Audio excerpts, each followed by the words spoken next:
Hey y'all, Stephanie here with Minimalist Mom Life. Welcome back to my channel, or welcome if you're new. Today I wanted to give you my probably favorite tip for a minimalism journey and a debt-free journey mixed together.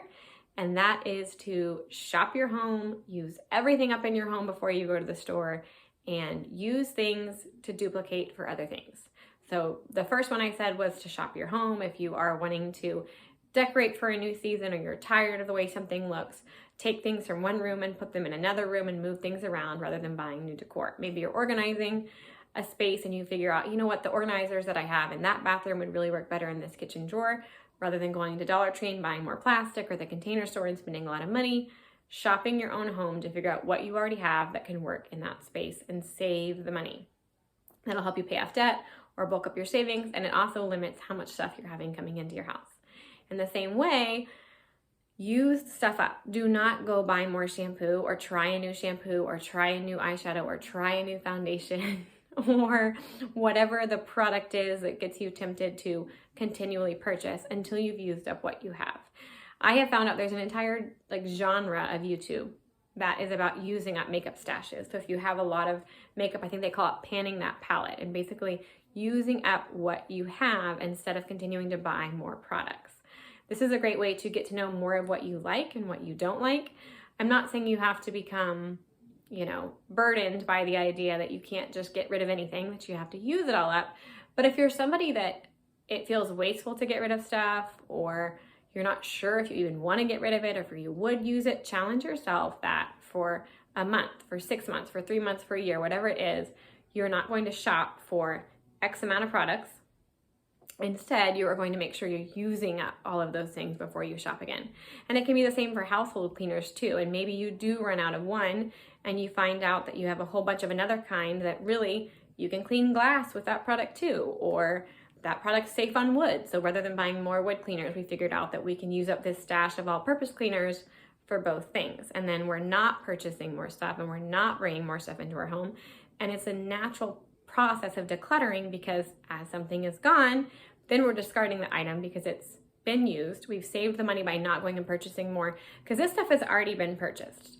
The money has already been spent, and so now we're getting use out of it. I don't think this works if you have just so much stuff that you're, close to that hoarder stage. I don't know that you're ever gonna get through all of that. But if you just have too much and you really feel like, I don't just want to get rid of this, but I do want it to be used, then focusing on not purchasing any of those items and using those things up can be really helpful. It also helps you get to know your spending habits more, because you can see, oh wow, I didn't realize how often I was tempted to buy more earrings when I have 30 earrings. Because remember, the point of decluttering is not to declutter just so that you can buy more or new. It's not just get rid of the old and bring in the new. I've seen a trend in social media where it's decluttering to elevate your space. And I think your space is elevated simply by not having clutter in it. But it's not really decluttering towards minimalism if the whole point is just you're getting rid of all of your old spatulas to bring in all new spatulas. Nothing really became less or simplified in that. You just got nice new stuff and got rid of the old stuff. And there's nothing wrong with that if that's what you're looking to do. But if you're looking to truly scale back the amount of stuff that you're responsible for in your home, then you're gonna want that number to lessen, not just replace old with nicer and new stuff. And certainly replacing the old with nicer and new stuff is probably not in a budget if you're on a debt-free journey, or if you're debt-free and you're simply trying to live within a budget so you can have savings and stay debt-free, like we are. And so use stuff up, shop your home, and give yourself a list of what things for that year, like I said, whatever time frame you need, you're simply not going to spend, and then be willing to have things be multi-purpose. So maybe you once thought of that jacket as your casual jacket, and you thought you needed other jackets too, and now you're like, hey, you know what, I think my casual jacket actually works for the amount of formal events I go to, because I don't really go to formal events. Therefore, I've realized I don't need to go and buy another one if this one doesn't fit anymore, because this one dupes as both, or the cleaners dupe as both, or the outdoor toys and the bath toys and the indoor toys can actually all be pretty much the same toys. We didn't actually need specific toys for different areas. Yes, check for mold, watch that with toys, and don't put toys in the bathtub that have batteries, and yes, all the safety things. But you get my point that we don't have to have such broad categories. If we're willing to allow things to dupe, then we can simplify even more. And even toys, craft supplies, like let your kids paint with the paints. And guess what? The paints will naturally begin to go away.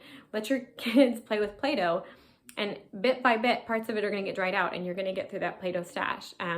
Go through your spices. Try the recipes that you bought the things for. Go ahead and use them. Why else have them? Wear the perfumes. Wear the perfumes, or use them on your pillowcase, or use them on your lingerie, or whatever it is. Like, use that stuff up and enjoy it, rather than just having these massive stashes or small stashes of stuff that is never getting used, and then you're feeling like, I'm overwhelmed by stuff, and yet I'm continuing to bring more stuff in. It also really challenges you to look at your spending habits when you see, I continue to bring in, I buy dishwasher detergent every time I go to the store because I'm unorganized and didn't realize that I have 15 things of dishwasher detergent down there. And now I'm just going to say that's something I'm not buying for 6 months while I get through that stash, or I'm going to enjoy my candles and not get any new flavors. And actually, you can enjoy fall while having a candle that isn't pumpkin flavored because you have a whole stash of candles that aren't pumpkin flavored candles.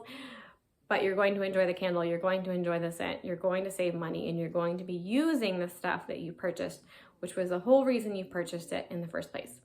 I find spices and food that maybe you bought for a recipe and you turned out you're really never going to use, or it even might be close to expiration, or it got spilled, or whatever the case is. But especially I think of this like with spices. My kids have a lot of fun. If we bought a chicken seasoning, I did, that I thought would be really yummy, and we just don't care for it. It's extremely bland. But it's like kind of a Costco size one, and my son and all of my kids, I've done this when they were toddlers, love to be given an amount of salt or flour or sugar or whatever, rice, beans. If you do sensory bins, I used to do it all the time, and be able to scoop them into muffin tins. And you can do that with your old spices. You can mix them together, give your kids some crazy concoction, and allow them to enjoy that process. It's a sensory little toy. It's essentially free because you already purchased and you weren't going to use that spice. You were just going to throw it away. And it might make you feel a lot better about discarding those items when they are getting a use, because they are still getting a use. No, they may not be seasoning food. They may not taste great, but your child can enjoy that. It is messy. But as you continue to simplify, I think you'll find that intentional messes don't bother you. That's certainly what I found, and I really like a neat house. But when I am giving my kids stuff that I know there's going to be a mess, but I also know that we have the time in our schedule to clean up the mess when it's over, then it's not a big deal. So I hope that encourages you on your minimalism and debt-free journey. Leave down in the comments below any fun dupes or ways you've chosen to use things up, or if there's anything that you're challenging yourself with this year to use up. I challenged myself this year, and I don't have a lot of it anyway, but I wanted to check in on my spending habits and just work on myself as a person, spending habits, style stuff, whatever, that I couldn't buy any new jewelry for the year. And I always bought cheap jewelry anyway. But I was like, you're buying stuff and quickly discovering that you don't actually like it. I'm very picky about how earrings feel. And so then I would just be decluttering it a month later. But I thought it was cute on somebody else and I bought it, and it was a waste. So for a year, I've told myself I can't buy new jewelry. We are almost 10 months into the year. I have messed that up one time. I bought my daughter and I matching mommy-daughter bracelets, and they broke so quickly. They were off of Amazon, so I messed that up once, but otherwise going strong on that. So leave down in the comments below if you have any spending challenges for yourself like that on specific items, and I will talk to y'all there and in my next video.